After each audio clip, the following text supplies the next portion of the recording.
Hey, what up, body bags? Wanted to do a review for a movie I was anxious to check out. I'm a big fan of like serial killer films or biopics on true serial killers. And this one I was pretty hyped to check out. Mill Creek released this I think a month, 2 months ago. And it was one I'd never seen. I remember seeing it. Actually, my buddy sent me like a multi-pack by Mill Creek that had like a Charles Manson documentary, and it had this on it too.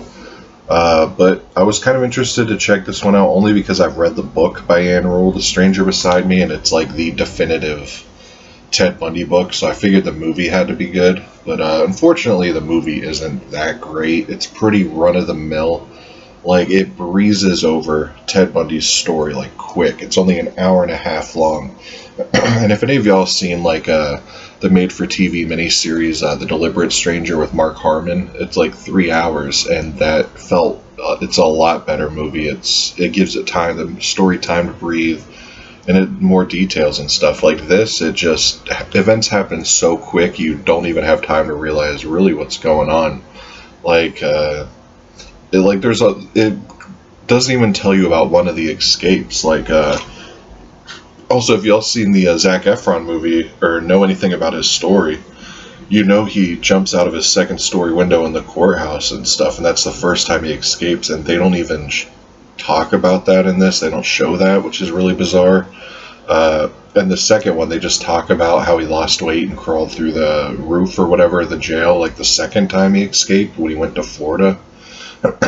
So it's really a sloppy movie. It's really not well done. Billy Campbell's performance as Ted Bundy is pretty cool. That's one of the saving graces of it. He does a pretty good job. I don't think he looks like him at all, but he does a decent job of portraying him. Barbara Hershey is Anne Rule. It's kind of, I mean, it's cool to see Barbara Hershey in it, but the character is really nothing. There's nothing to it. It doesn't really add anything. It doesn't take away. It's just kind of there.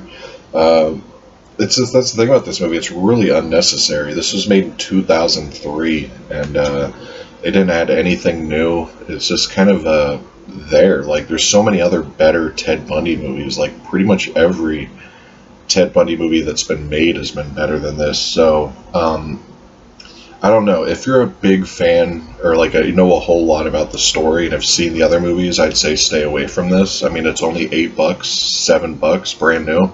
Like, I think I bought this for $6.99, brand new on Amazon, because it's a Mill Creek title. But it is what it is. I mean, if you don't know anything about his story really, and you would just want to see a movie, and you haven't seen The Deliberate Stranger, or you haven't seen the 2002 one that like came out when all those serial killer movies were coming out, like Blockbuster exclusives, like Gacy and Dahmer, Jeremy Renner one, and all that. If you haven't seen those, I'd say go ahead and pick this up. You may find some enjoyment out of it. But yeah, for me, as a really knowledgeable person about the story and as a collector of the movies, and I've seen every Bundy movie pretty much that's came out, except there's one I haven't seen, then yeah, I'd stay away from it. There's nothing new here. The transfer is okay. It looks like an upscale DVD. There's nothing really that high def looking about it. It's better than the DVD, I would imagine, because it's still, there are some parts where it kind of looks HD. So, but in my opinion, I think it's probably just a up-converted DVD transfer.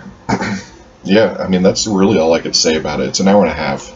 This really should have been like 3 hours, and they should have been able to tell all the details and stuff. The later scenes when Bundy was in prison are kind of the standout scenes if I had to pick any from this movie.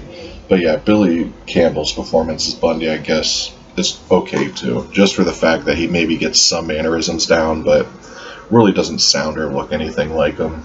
Yeah, not much more I could say. This was a made-for-TV movie, but it is widescreen, so it does fill up your TV, which is rare for made-for-TV movies because they're usually pillar boxed. But yeah, anyways, guys, thanks for watching. Peace.